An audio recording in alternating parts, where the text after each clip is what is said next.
Because life is not so simple and black and white. My mother beat the shit out of me. She loved me. She was freaked out I was gonna leave. I was her source of everything. I blame her for all the beauty in my life. I blame her that I have the woman I have in my life because I cherish my wife, because I know what the opposite is. I blame her for the capacity to feel and care. I blame her for my insatiable hunger to end suffering for any human I can. Because I suffered a ton.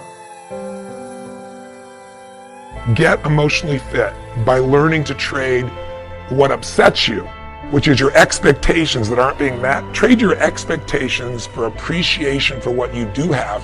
Your whole life changes in a moment. Because our expectations make us pissed off or frustrated or worried or sad. And we all have them, and I have them too. But when they come up, I just remind myself, look, this is just my mind. I'm more than this mind. I got a heart and soul. What can I appreciate? How can I use this challenge to go to a deeper level? And that's the only way we get free. The only way to have a great life is decide I'm going to find beauty in anything that happens in my life. I'm sure if you look back on your life, most of us have had experiences where, something horrible happens, something you never want to go through again in your lifetime. But at the same time, you know that 5-10 years later, you look back and go, I would never want to go through it. I would never want anybody I care about to go through that. But I'm glad I did, because it made me so strong to deal with that. When you change the way you look at things, the things you look at change. What makes us suffer is our thoughts, right? We're the only creatures on earth that can have thoughts and then make ourselves feel like shit, or have thoughts and make ourselves feel good. And most people don't master their minds. And so their minds go crazy, and we believe our thoughts. We believe that if this doesn't happen, our lives are going to be so stressed or over. And most of it is just bullshit. The mind is looking for what's wrong. Your heart can change all that. If you decide today, and this is all I got across in this piece, and I actually reached you, is for you to decide that I'm 100% responsible for the experience of my life. And that anything can happen. I am bigger than the moment. I am more than anything can happen to me. And I can find a way to find something beautiful, something helpful, something, enjoyable. Change your thoughts, and you change your world. Change your expectations, and you change around what you begin to manifest and see showing up in your life. I'm not asking you to stop blaming. I'm saying blame elegantly, blame intelligently, blame effectively. Blame at the level of your soul, not the level of your head. No more blame. I'm just not going to assign responsibility to other people for where I am, because now I have an opportunity to get rid of it. If I think someone else caused it, then I've got to wait for somebody else to change in order for me to get rid of it, and you might wait forever for that. But if I take responsibility for it, I can do something. Let me give you an example. Let's say, for example, you're in a relationship with somebody. And let's say the two of you truly love each other. I mean, adore each other. And you're both in these peak high energy states, and you love each other. How will that relationship go? It's going to be a great relationship. It's not going to be poor. It's not going to be weak. Two people in great states around each other, loving each other. Extraordinary, magnificent. What if you have the same two people and you let the energy drop down to, pretty good, okay, good. Not outstanding, amazing, magnificent, but good. These two people love each other just as much. Is it going to be the same quality of relationship? Yes or no? Yes or no? No way. No way, you know it, even though they love each other, because your state affects it all. Now, what if instead of in a peak state or even an okay state, and it has nothing to do with each other, both people get in a really low state. They're stressed out, they're exhausted, they've been locked up forever, the kids are home, everybody's fighting for bandwidth, trying to get things done. It's like I can't even go outside, and all this is going on, and they still love each other, but their energy, they allow it to get way down here low. Is it going to be the same relationship, yes or no? You know it's not going to. Now people are going to say and do things they don't even mean, but their partner may not forget it, and it hurts. Now we got problems. The only other position is one's high energy, one's low energy. That's another danger zone. Because this person's want to stay good. Well, why aren't you feeling good? And they might even get in a fight over this. So your energy's got to be measured. So shake your body out just for a second. And if you would, tell me on a scale from 0 to 10, where's your energy before we started here today? Before we started, 0 to 10, before moving, everything else, where was it? Would you just put it in the chat for me real quick. Okay, 5, 7, 7, a 9, a 7, 8, a 5, a 5, a 2, a 2, a 3, a 7, a 6, a 5, a 4, a 6, a 7, a 9. Okay, if I look at this, it looks like the common number, the mean number's in the 5, 6 range. So I have a question for you. Would you ever want to date a 5? Are you going to want to do business with a person of a 5 of energy? Is the person of 5 energy going to break through and build their business, find the way to be financially free, have this incredible relationship? Hell no. So your energy affects everything. How many buy that? You don't have to, but if you do, raise your hand. If you believe energy is one of the most important things to success, say I. So what's the problem? The problem is energy is a habit. Science now shows about 48% of what we do every day is habitual. Meaning, we say some of the same things, we think some of the same thoughts, we have some of the same emotions, even if the environment changed. We have this emotional home, this habitual home we get back to. You know what's interesting? You can become awake and you can change where you live emotionally. You can shift it all, but you will not do it without energy. So, if we agree energy is one of the most important elements to success in life, then question is this: where are you versus where do you need to be?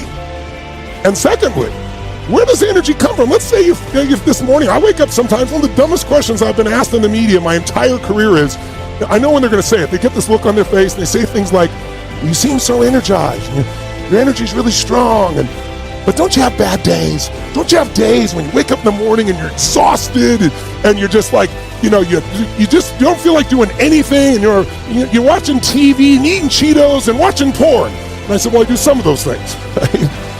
But it's so silly. Of course I've had bad times, but I really don't have bad days anymore. It's not because I'm superhuman. It's like a trainer. Like if you train your muscle, you're going to have a strong bicep, right? And I've trained myself emotionally to be emotionally fit. So it doesn't mean I'm perfect or I'm feeling bad feelings. During COVID, I felt all those feelings, but I didn't stay there because I trained myself and I keep training myself. And I measure where am I 0 to 10. And if I'm at a 7, I couldn't come out here and serve you to 7. I wouldn't be Tony Robbins. I wouldn't be able to serve people. Now I can go to 20 on a 0 to 10 scale and then drop down to 8, 9, 10, feel comfortable, but I'm showing you the tip of the iceberg. When I need it, all that energy's there. How many follow what I'm talking about? Get a sense of what I mean by this. Say I. A lot of you will block your own success because you're fearful of what's going to happen, because the comfort zone is here.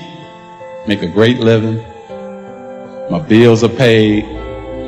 Everything is great. Oh, I'm scared to change. So you block your own growth. So you have to now say to yourself, hey, once you get the tools, once you've done your homework, then you can start making a move to say, okay, hey, I can be a businesswoman, a businessman, and start my own thing. But you got to believe in yourself first. You have to actually show up every day and inch yourself forward toward these dreams.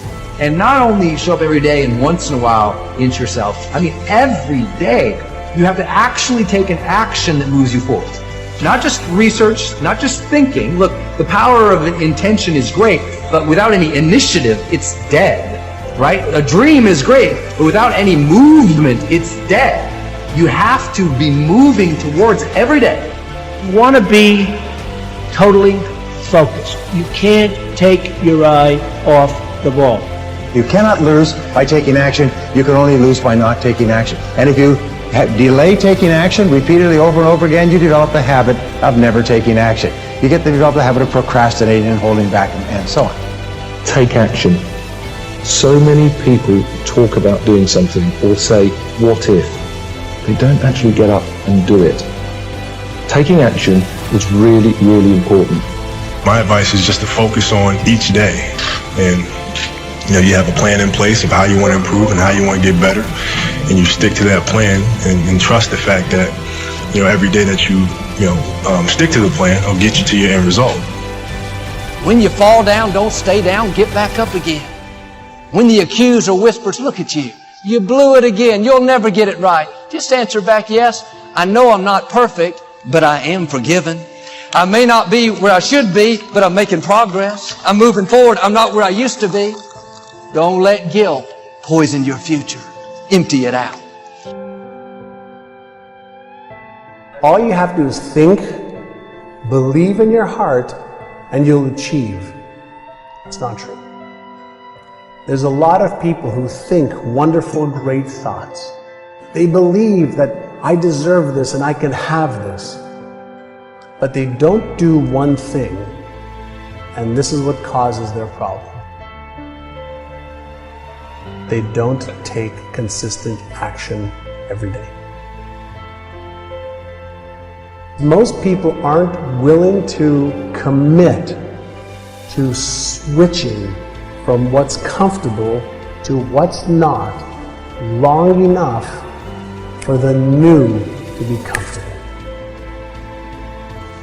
Failure is not an option. When you go into it, I want you to go into everything you do, listen to me, as if failure is not an option. Or you can actually ask yourself, how can I use this time in darkness, which will not last, because you know this, dark times never last. The real question is, how can I leverage the pain? How can I leverage the darkness? How can I leverage the heartbreak so it grows in me? So it makes me stronger. So it makes me wiser. So it allows me to tap into the greatest of virtues of humanity. Pain is always there because life is freaking pain, okay? But suffering is a choice.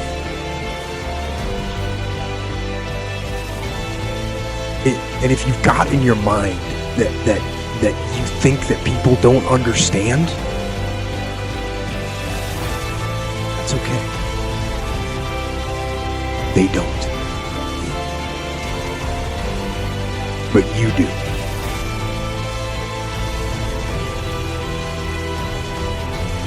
Just start doing it. Take that first step and make it happen.